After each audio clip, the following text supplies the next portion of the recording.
All right. All right. We are live, I believe. So you are ready to go anytime. Okay. Perfect.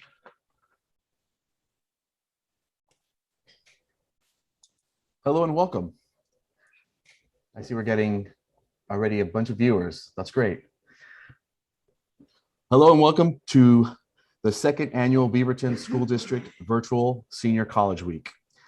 My name is Eddie Fernandez, and I am the Flex Online counselor.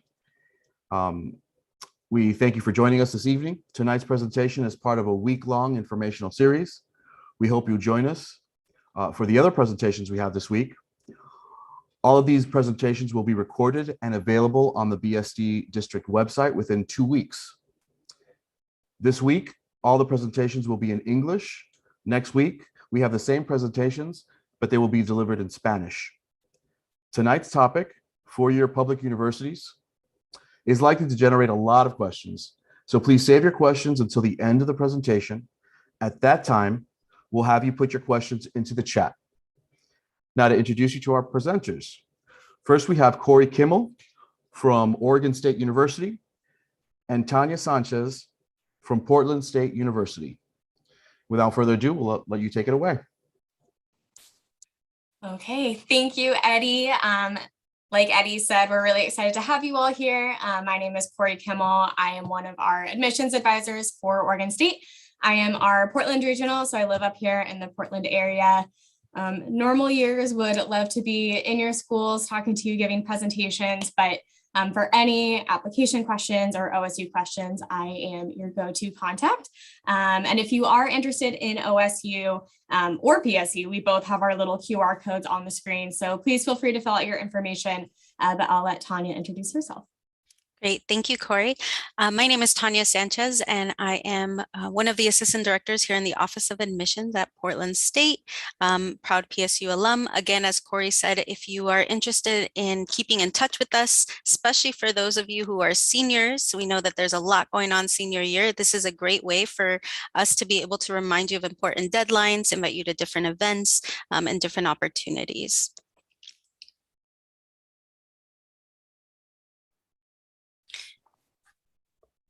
Great. So today we're going to be talking about giving some general information about the different university and college options that you have. So first we want to start off by kind of breaking things down and explaining what the difference between a public and a private school is. And I know that this is a question that comes up a lot. So we kind of broken them down into two categories with the different characteristics. So the big difference between a public and a private school is that for a public school, the funding comes from state and federal governments. Also, when you are looking at specifically in-state schools, in the state that you reside in, tuition tends to be lower because you've technically already been paying towards your higher education. And by you, I really mean the parents, right? Through taxes that help fund us. So your money will go further. And for lack of better terms, it's a better return and investment on your money. Also, public schools tend to be generally larger in student population. And we'll talk a little bit more about that in just a second. Because those schools are larger, there tends to be more academic programs, clubs, and organizations, a larger student life, and they're non-denominational, so they're not religiously affiliated. Then we're going to break down private schools a little bit. So private schools, really the biggest difference between public and private is where that funding for the schools comes from. Private schools are funded by endowments, donors, and student tuition. So because of the difference in funding, there are higher tuition rates for private schools, but many of them do offer really great financial aid packages and scholarships. So sometimes that sticker shock can be a little scary, but they can be affordable depending on those scholarships and financial aid. But private schools don't really differentiate between out-of-state or in-state students for tuition. So you'll see one tuition price for private schools versus public schools.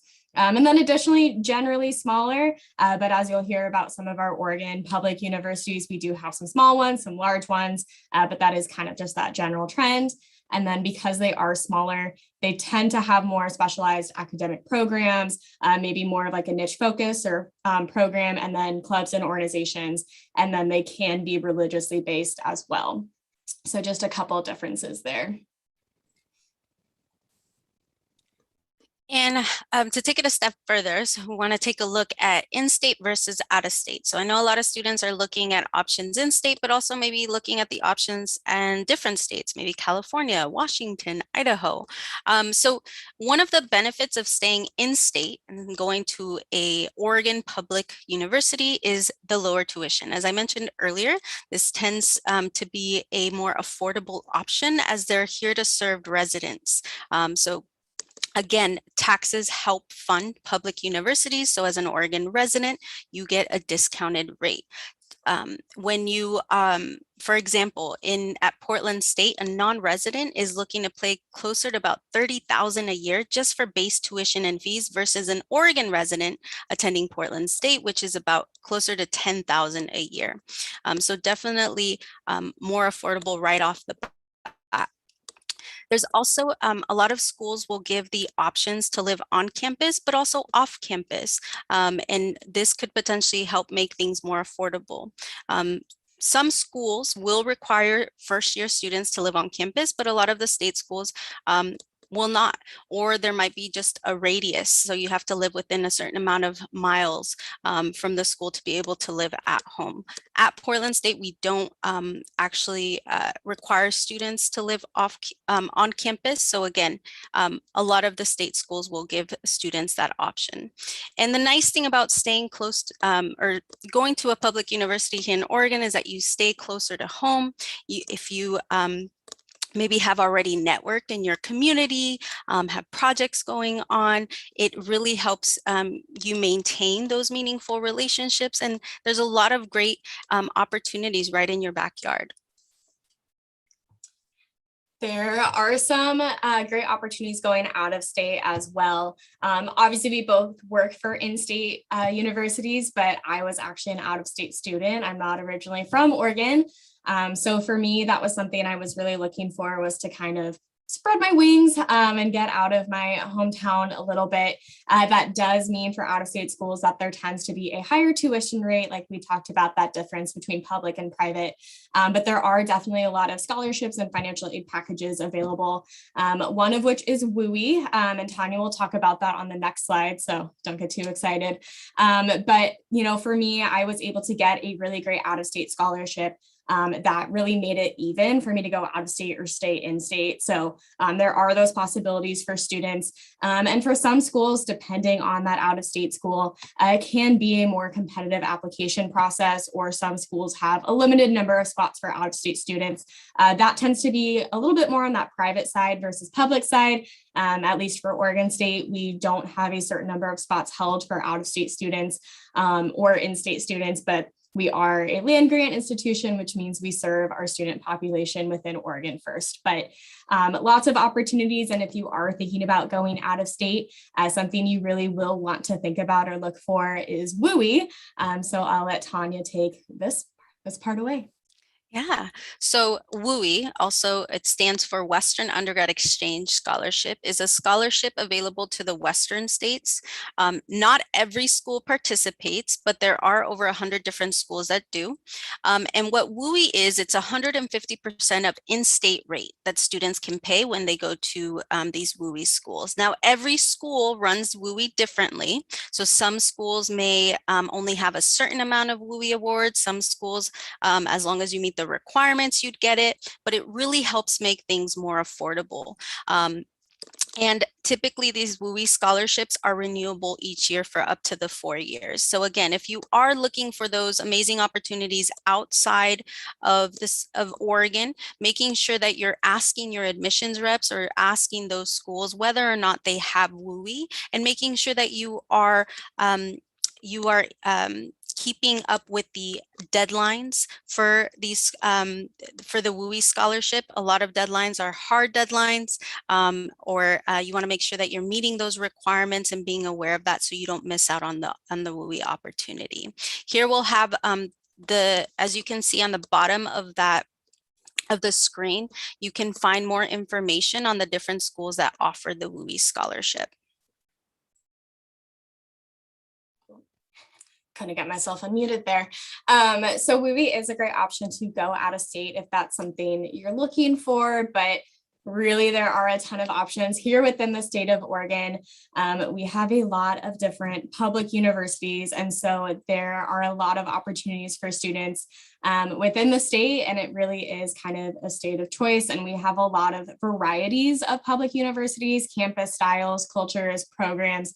So there really is going to be a fit for every student within the state of Oregon. So we'll give you kind of a brief rundown of all of our public universities, starting with Eastern Oregon, located in La Grande. So it is kind of a rural university within the state, and their size on campus is pretty small. Our regional universities are going to be those smaller ones, so a size of about 1,600.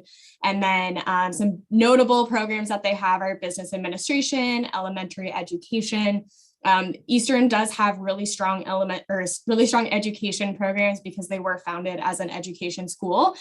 So that one's a pretty cool fun fact. And they also have a really extensive options for eCampus or online classes. They've always been nationally recognized there. And over the last year, that's really come in handy for them. So something to keep in mind for Eastern Oregon. Additionally, on all of these slides, you'll be able to see application deadlines. So for scholarships, your application is not due until February 1st, and fall application, you're looking at September 1st, and that's going to be like in a year from now. So a little bit longer for Eastern Oregon. Up next, we have Oregon Institute of Technology, or Oregon Tech. Oregon Tech has two different campuses within the state. So their main campus is down in Klamath Falls in Southern Oregon, just about 15 miles from the California border. And then there's also the Portland Metro campus in Wilsonville, so pretty close to our Portland area up here. Their total student population is about 5,300. So again, a little bit larger than Eastern Oregon, but not the largest within the state. They have a lot of engineering programs, business, but even have programs like communication studies. And then a really big popular program, and the only place to do it in the state of Oregon, is medical imaging. So if students are interested in radiology or being an X-ray tech, or anything that has to do with MRIs or ultrasounds, Oregon Tech is going to be the place to be. Additionally, scholarship application deadline, March 1st, regular application deadline of September 7th. Great. And another school similar in size to Oregon Tech is Southern Oregon University. If you want to get away from the rain, it's actually very sunny down there. It's about 15 minutes from the California border, right off the I-5. The school size is about 6,000 students, and their most notable majors include business, criminal justice, healthcare administration, and the big one I would say, the one that they're most known for, is their theater arts program, their wonderful theater arts program. So if that's something that you're interested in, Southern Oregon may be a really good fit. It's home to the Shakespeare Festival right there in Ashland. And it's also known to be in the top 25 LGBTQ friendly schools. So definitely a lot of diversity and helping make students feel welcome. The application deadlines, similar to the other state schools, are a little bit later on. So their priority application deadline is February 1st, and their priority scholarship deadline is February 15th. They do have rolling admissions, so you can still apply after those dates. Now, the U of O, many of you have probably heard of them, right? They're known for their football. So if you want a school with college athletics to be part of your college experience, U of O may be a good fit for you. It's located in Eugene, so 2 hours south of Portland, depending on traffic, right? And it is one of the larger schools here in Oregon with about 23,000 students. Their most notable majors include business, so they have great connections to Nike. They also have a wonderful architecture program, biology program, and then their pre-law program is really well known because of the law school that they have. The application deadlines include the early action, which is November 1st, so just a couple weeks from now. Their standard admission and scholarship deadline isn't until January 15th. And their document deadline, so what that means is that all of your documents, like your transcripts, have to be in by February 1st to be able to get that decision.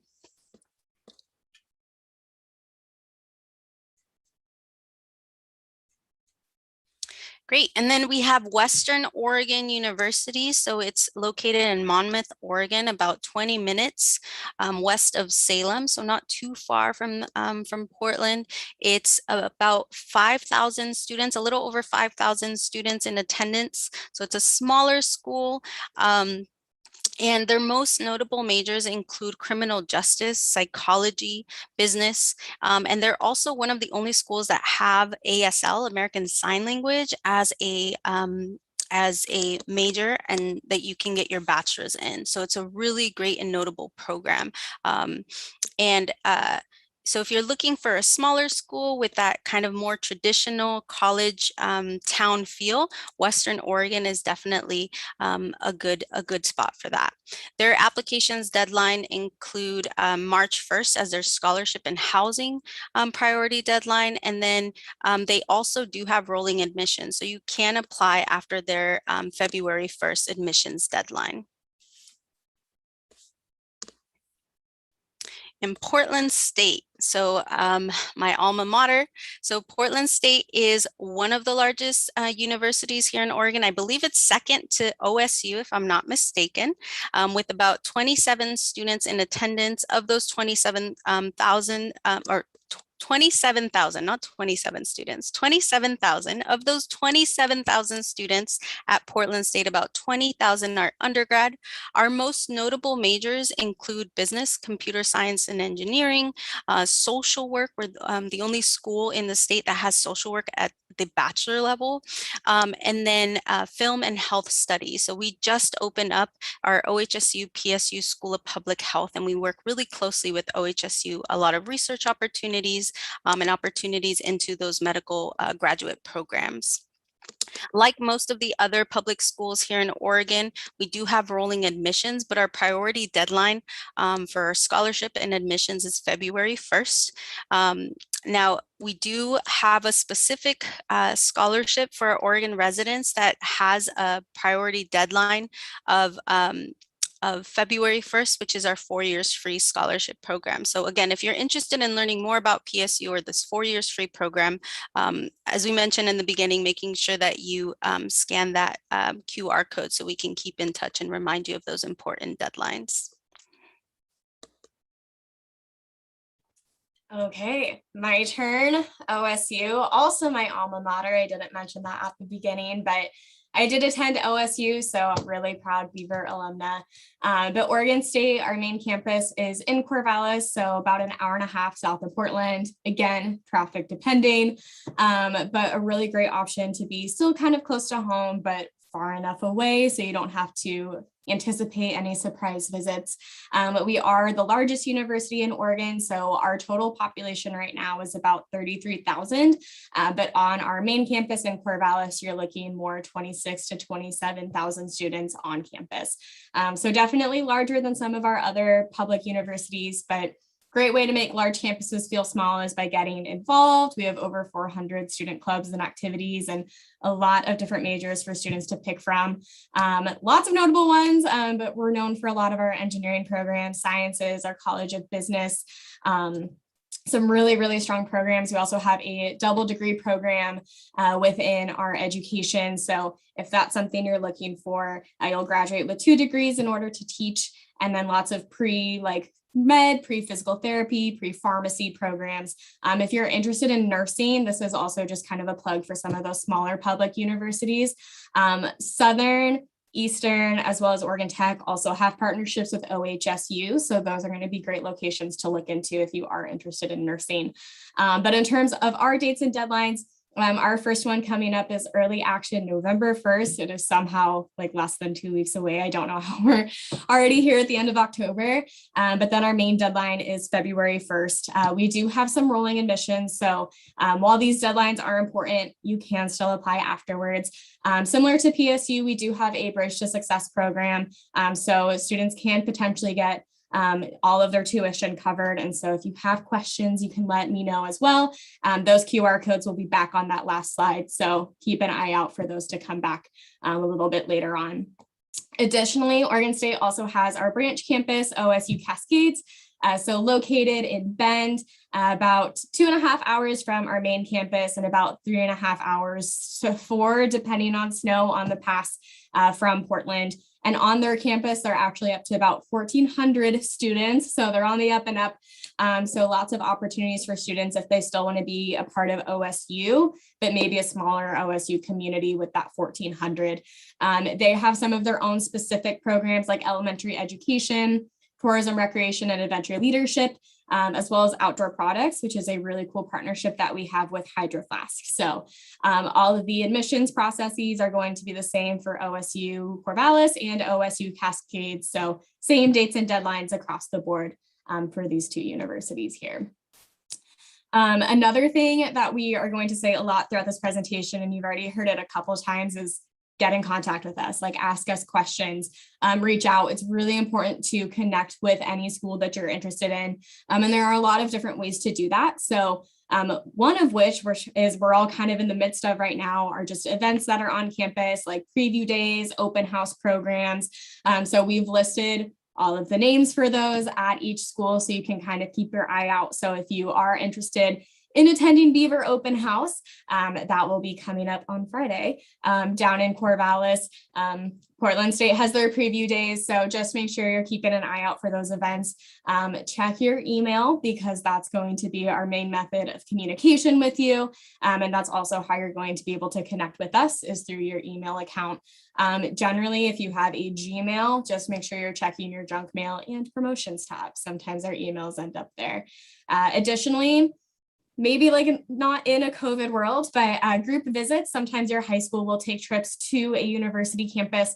I know right now field trips are not necessarily happening as frequently, but if it does become an option in the future, if you are not a senior, but one of the lower grades, keep an eye out for that, because it's a really great way to get yourself to different universities, different campuses, see what they have to offer, see which one feels like the right fit for you.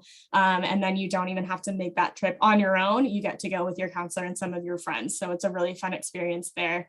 Additionally, if you can make it to a campus in person, that is definitely ideal. I know as a student myself, when I was looking at schools, I was dead set on going to one until I visited, and I absolutely hated it. It was not the right fit for me. Then everything was fine and rainbows and unicorns when I visited OSU. I felt right. But, it's definitely important to try to get yourself there in person. But even after this last year, a lot of schools and universities are still offering those virtual tours and virtual options. So if it's not feasible for you to get to university campus, just still make sure you're reaching out, trying to take tours or visits as much as you can within that virtual realm, just because it is important to get some of your questions answered and see what the campus looks like. And with that, I'm going to hand it over to Tanya. Just take us away on admissions. Great. Thank you, Corey. So we all have admissions requirements. So I would say for the most part, we're pretty, we have similar requirements and things that we that we take into account when reviewing admissions applications, or when you look at our minimum admissions requirements. We're looking at GPAs, we're looking at college prep coursework and grades. We're looking at possibly test scores.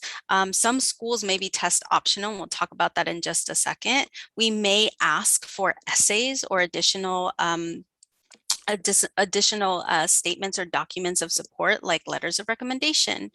One thing that I want to highlight is that all of our schools, and even a lot of the private schools, will have either waivers or deferrals when it comes to the application fee.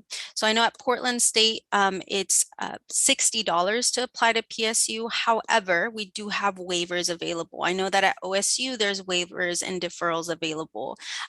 So just know, we know that a lot of students are going to be applying to multiple schools. So just know that there are options when it comes to paying for those application fees. And you're always welcome to ask your admissions counselor. If money does become an issue when it comes time to applying, we can definitely work with you on that. So I want to go over and just talk a little bit about what these terms mean, because a lot of times we may not be aware of what these what it is that we're asking for. So holistic review is when the school takes into account, or the admissions office takes into account, different factors when making a decision. So they look at the student more holistically. So we're not just looking at the GPA. Maybe we're not just looking at that transcript. We may ask for essays. We may ask for test scores, supporting documents. So we look at the larger picture, the larger scope of the student and what they're bringing in. Now, college prep course, you'll see that in a lot of our requirements for the public schools, I believe all of them will ask for a C- or better in all of the college prep coursework. So that includes 4 years of English, 3 of math, having completed Algebra 2 or higher, 3 of science, 3 of social science, and 2 years of a second language. So in high school, these are passing. For us, at the higher ed level, these are not passing. So students can potentially pass all of their classes in high school with a D, but that doesn't mean that you're going to meet our college prep course requirements. You have to have a C- or better in those core subject areas. So keeping that in mind, if you do maybe have a D in one of those English classes, maybe retaking that, or making sure that you are meeting those requirements, because that can be an issue, and that may hinder your ability to get admitted into one of the universities.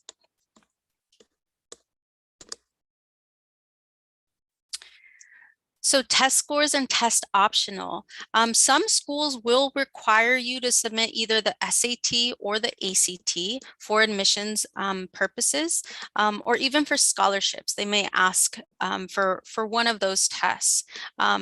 So in order for these, for those test scores to be considered official, they have to come directly from the ACT or the College Board, so that you can't send them into us. Just know that usually it has to come either from the institution or organization for us to consider a document or test scores official. Now, a lot of our schools are test optional, meaning that you do not have to send in SAT or ACT test scores for admissions purposes. For example, at Portland State, we're test optional. So as long as you meet the GPA and have your college prep coursework done, we do not need the SAT or ACT. Those test scores will never count against you. So that's what test optional really means. So just be aware of the different requirements as you're looking through the different college options and when you're applying to the different schools, and making sure that you're not missing out on anything. And I'll pass it back over to Corey to talk about the essays. All right, so some schools will require a full-length essay or some sort of statement when you apply. If you are applying via the Common App, which we'll go over on the next slide, there are 6 different essay topics. One is even topic of choice. So this essay for schools that accept the Common App, it could be about anything that you're interested in submitting. Could be about something you've overcome, something you're really passionate about. There's even topic of choice. So if you are a writer, I've read an essay where a student submitted their own piece of fiction that they've written before. So really could be anything just to showcase you and what makes you unique. But number one, I think what we're looking for is just to make sure that students are answering the prompt. So whichever prompt you pick, make sure you answer it, follow those directions. And additionally, make sure you are always proofreading. If you are using a university name, make sure it's the right one. Seems like I shouldn't have to say that, but I think we see it every single year. Additionally, there are a couple different optional statements that students can submit. One of which we like to call the COVID statement, and it's actually called the community disruption statement. But as you can imagine, most students wrote about COVID last year, but I've also seen students write essays about wildfire displacement. So it could be anything that has impacted your community, which has therefore impacted you, and then possibly your grades. And then this personal statement could be about anything. Maybe students have a really cool internship or opportunity that you just want to tell us more about, or simply you did not get along with your AP Human Geography teacher, and that is why that grade in that class is a little bit lower than the rest of them. I think for these personal statements, though, I tend to read a lot more hardships in that section. So sometimes students have experienced a loss in the last year that really affected them and their mental health, or you've just been diagnosed with ADHD or dyslexia, which explains why math and writing have been so hard up until this point. Or if you are on a 504 or an IEP plan, just really anything that you feel doesn't have a spot on your application. If the school offers personal statements, feel free to use those. For OSU, they're optional, but definitely a really great opportunity just to get some more information to us admissions reps. I personally love reading the optional statements just because it gives me a lot more information, not just who you are as a student, but even a person outside of the classroom. So these could be really beneficial for you if you feel like you just have a lot more information that you want to share. Additionally, Tanya mentioned some documentation a little bit. Some schools, and I know a lot of our public universities do require official high school transcripts. So like Tanya said, that is going to be from your high school, from your counselor. Oregon State's a little different. Ours can be unofficial, but definitely those final high school transcripts will be official. Overall, what schools need when it comes to submitting your application and a complete application is going to be your high school transcripts, test scores if you want to submit them, if it's test optional or if they are required, again, directly from the organization, whether it's College Board or ACT. That essay, which could be part of the application, or if it's some sort of supplemental essay, make sure you're getting that submitted in time. Tuition equity forms. So if you qualify for tuition equity, sometimes it's built into the application. Sometimes there's a secondary form. So just make sure you are following up with your college rep to see if there is additional information that you need to submit. And then down the road, once you graduate, we will need final high school transcripts, and across the board, those have to be official from your counselor. So wherever you decide to go, if it's OSU, PSU, let your counselor know where you plan to attend so they can get us your final high school transcripts. Mostly we love to get those via mail or fax. Some schools do accept emailed transcripts, but some schools may not. So that is something that you just want to be double checking on as well. When it comes to actually applying, I know I've mentioned the Common App a little bit. So the Common App is one application that, at least over 100, over 900, I think, schools in the nation accept the Common Application. So if you are applying to multiple schools that accept the Common App, you just have to submit one application and it will go to all of those schools and universities. Not every school does, and I would say most schools also have their own university application. OSU has both. So if you are just ready to be a Beaver, apply to OSU. We have our own application there. There's also a couple other phrases like the Coalition app you may hear up in Washington or like California, but in the state of Oregon, you're looking mostly at the Common Application or university specific applications. And just make sure you are staying organized. It can get really confusing. And like Tanya said, you're mostly applying to a lot of different schools, and every school is going to have some sort of portal that you are logging into. So make sure that you are not just writing down what schools you're applying to, their dates and deadlines. do you have your documents in, but write down your login information, because that is where you're going to have like your checklists, you're going to hear decisions back. So those portals are going to be really, really important. So just make sure you are able to get back into those every single time, because chances are we're all asking for different login requirements with those passwords. And if you're like me, I can't remember any of my passwords. So make sure you have it written down somewhere. And with that, we'll go specifically into some of our admissions requirements, just to give you an idea. Great, thanks, Corey. So here at Portland State, there's two big requirements that we ask for when we're looking at admissions for students. And one of them actually recently changed due to COVID. So that is our GPA requirements. We realized that a lot of students were impacted or their academics were impacted due to COVID, whether it was the pass, no pass and not being able to improve their GPAs, or maybe that transition to online learning really taking a hit on academics. So we have made some adjustments, and this is something that we're committed for the next 3 years.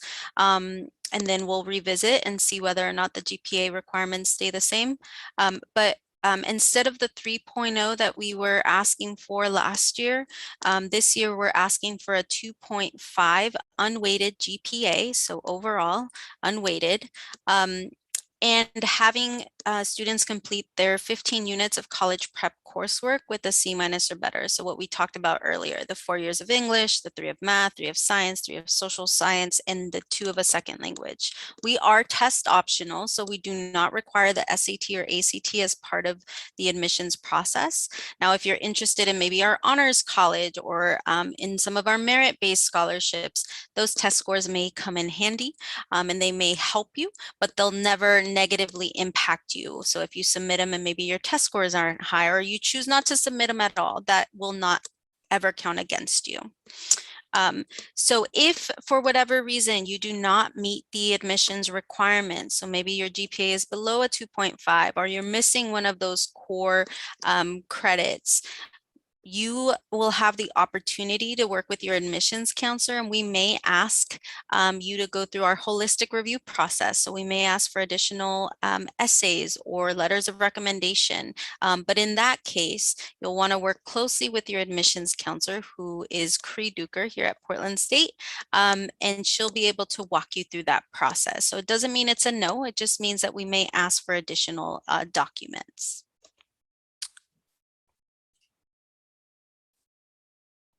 Was muted. Okay, so for OSU, we do a full holistic review from the beginning. So like we mentioned a little bit earlier in the presentation, we are looking at a lot of things when it comes to your application, and one thing is not necessarily more important than the other. So we're looking at your grades as well as like trends on your transcripts. So sometimes we know that freshman year transition can be a little rocky, a little bumpy, but if your GPA has improved since, we love to see that. Additionally, rigor of coursework, and that's always within context on what's available to you. So we'll look at what's available at your high school, and then are you opting in to challenge yourself? Not required, but we do like to see that. We are looking at that essay as well as any information in those optional statements, as well as your activities and extracurriculars list. We know students do a lot more than just what they're doing in the classroom. So if you have a job outside of school, if you're involved in any like music, theater, or you are involved in athletics, or you have family responsibilities, you can put that in your application, and we will also take that into consideration. So we don't really, with this holistic review, have a base GPA. We are kind of baseline looking for an unweighted 3.0, but that's not make or break. Students can be admitted below that based on this holistic review. Additionally, like all the other schools, we are looking for these college prep courses, that English, math, science, and social sciences. That second language, we do require 2 years, but students can be admitted without it. So sometimes schools don't offer it or those classes fill up. So if you have any concerns about that, please get in contact with me and let me know. Additionally, if you speak a second language at home and you have not taken it in school, there are 15 different ways to prove that you are proficient in a second language. So I can help you out with that if you have any questions. And then last but not least, exactly like Tanya said, we are test optional. And scores are only used to benefit a student. Students will never be disadvantaged if you don't submit scores or you submit low scores. So we will only use them as supplemental to really boost a student if they need that extra push, but they will never be the reason that a student is denied. So just really, really exciting things about test optional. And again, as a reminder, a lot of our public schools are test optional, and I think that's more of a permanent change, but some schools may have gone test optional due to COVID and may go back. So just make sure whatever schools you're looking at, you are aware on if that's important or not. And for us with our scholarships and honors college as well, also test optional. So you don't have to worry about submitting those if you do have your scores. But with that, it's time for questions, and these QR codes are back. So if you are interested in PSU or OSU, you want to stay in contact with us, please fill out those info cards and forms. It really is the best way for us to know that you were here today and are interested in OSU or PSU. So just make sure you're filling that out. But with that, I think we've left plenty of time for questions. So I think, Eddie, let us know what we've got. Thank you, Corey and Tanya. Yeah, we have our first question. Our first question is, we see application deadline is November 1st. Should the essay be submitted by November 1st? Yes, for OSU, yes. Your essay is part of your application. So when you're submitting the common application, that essay will be on that, or like Oregon State's application, it's also built in. So you have to submit your application with your essay. I don't know what PSU's application looks like, but for most schools, it is kind of built into that application. Thank you. And that seems to be the only question thus far. Actually, I had a quick question for you. I know that the SAT scores are optional for admission. Can you talk a little bit about how schools are using that for scholarships, given that it was really difficult to get an SAT or an ACT in the last year? And so I'm just wondering how that's playing into things. For us at Portland State, it's the test scores are really only used for students who don't meet the minimum requirements when it comes to their GPA, or maybe if they're missing a subject, a unit in one of the subject areas, but we see that they have really good test scores. Let's say they're missing half a unit in math, but they have good or solid test scores in the math section. We'll use that. The only department that I know that uses those for scholarship purposes is going to be our honors college. So they take that in account. So it's not the only thing that they're looking at, so students aren't disadvantaged, but it's something that can help someone that maybe is on borderline between getting a scholarship or not. I would say a lot of outside scholarships, so external or third-party scholarships, will still ask for test scores or may ask for test scores, and that can help students applying for those scholarships. But we really try to be as equitable as possible in understanding that many students may not have test scores. So we don't ever want to disqualify students from any merit scholarships when it comes to if they don't have those test scores available. Okay, we have another question. Is University of Oregon test optional? Tanya, do you know? I want to say yes, but I can look it up real quick. Let's look it up. I don't want to give a wrong answer. I'm not sure. I feel like all of our public universities have gone test optional. And I believe, at least for Portland State, we're test optional. Even though we went test optional during COVID, it's a permanent change. And I feel like a lot of schools, it's going to be a permanent change in the public sector here in Oregon. Okay, next question. Does OSU require official transcripts or just student reported? So we do require transcripts, but they do not have to be official. So if students have access to their own transcripts through like Naviance or Student View, or whatever system their school uses, they can upload those themselves through our Beaver Basecamp portal. So once students submit their application, they gain access to this portal and they can just upload their transcripts right there. We will need official transcripts if a student decides to attend OSU. But for admissions, they can be unofficial, but we do need those transcripts to be to have a complete application. And additionally, University of Oregon does look like they are test optional. So got that one. Thank you. I'm not seeing anything else.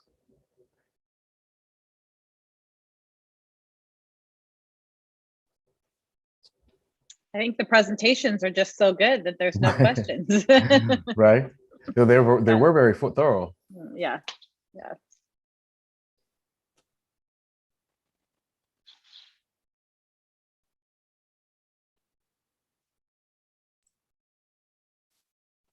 I think just one thing to add that I see a lot of students do is that they put all of their effort into their first choice school, or maybe even the first two. But as we know, things happen, COVID happens, right? Like there's a lot of things that can happen. So we always encourage students to choose at least one state school. Even if they're set on going out of state, choosing one state school, like a safety school, and applying to those scholarships. I can't tell you how many students I get at the end of the year that for whatever reason, their first choice or doesn't work out, and they come to me and they may be 4.0 students and say, I really want to come to PSU now. Like, what can you offer me? And we can't offer them anything. But they didn't apply to our scholarships. They didn't apply early. So please make sure that you are not closing doors on yourself by not taking advantage of the opportunities. Just because you apply to a school, just because you apply to our scholarships doesn't mean you're committed to us. You get to make that choice. But the more that you apply and the more you apply to those scholarships as well, the more options you're going to have, and the better deals you're probably going to have when those financial aid awards letter come in the spring. We have another question. Can transcripts be submitted later? And I'm guessing we might need some more clarification as to what they mean by that. I would guess probably they just mean like at the time of admission. Admissions. So for those like early action deadlines, we are looking at like your first 3 years, freshman through junior year grades. If you are someone that is doing a lot better being back in person again versus online, you can wait until, at least for OSU, the next deadline to submit your transcripts with your first semester of your senior year grades. But we do need transcripts in order for your application to be considered complete and to be reviewed. That's for OSU. That could change depending on the university. I know Oregon Tech, for example, you will self-report your grades, and I don't think you have to submit transcripts for them. So just depends on the school, but for OSU specifically, we do need those transcripts with your application in order to review it. Okay. Next question, and Corey, this one's for you. Is there a separate scholarship application for OSU? So we have a couple scholarship options. So the first one is just based on your application when you apply. So we do have some merit-based scholarships, and as long as students apply by our February 1st deadline, you are automatically reviewed for our merit-based scholarship, the Finley Academic Scholarship. That's another holistic review. So again, test scores are optional. But then once students are admitted, that's where they gain access to our Scholar Dollars portal. So that portal does have other OSU program specific or department specific scholarships, which will be their own individual applications, as well as an external search feature that will help match students with other like companies, businesses, or organizations that have scholarships they're eligible to apply for. So those will be their own applications as well. So kind of a yes and no to that question. Some are automatic just based on admissions. some require a secondary application once you've been admitted. Great. I actually had a question in reference to college visits. Because of COVID, I know that, there's a lot of people aren't doing those, but is that still, is that something that you're opening up to now? Or are still, are students needing to still do just virtual tours?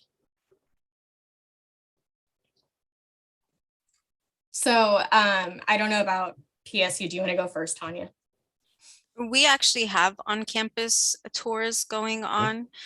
So we are limiting the amount of people that can go on a tour at a specific time. We're requiring masks for indoor spaces. So we're taking all the safety precautions and following CDC guidelines and state guidelines when it comes to that. But students are more than welcome to come visit campus. And we do have some upcoming events for our seniors this year, like our preview day, and I know Corey has an event as well coming up. So we are encouraging people to come on campus, and we're taking as many safety precautions as possible to ensure that people and students feel safe. Same. So we are back on campus for in-person visits, masks indoors, and then if social distancing can't be maintained, masks outdoors as well.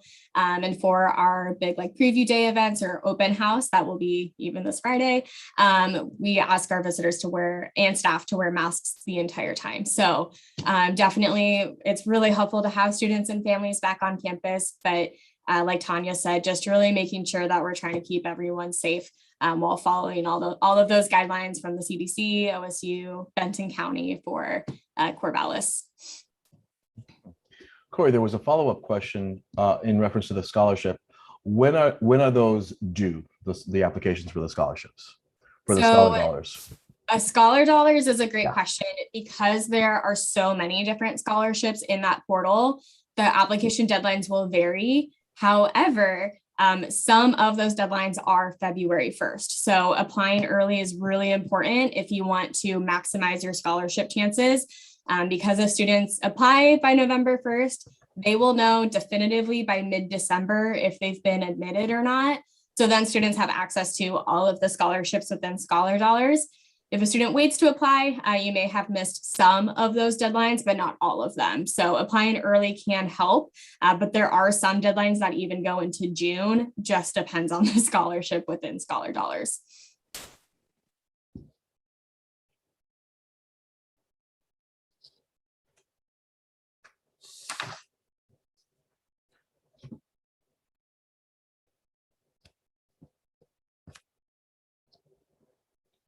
Waiting to see if anything else pops up.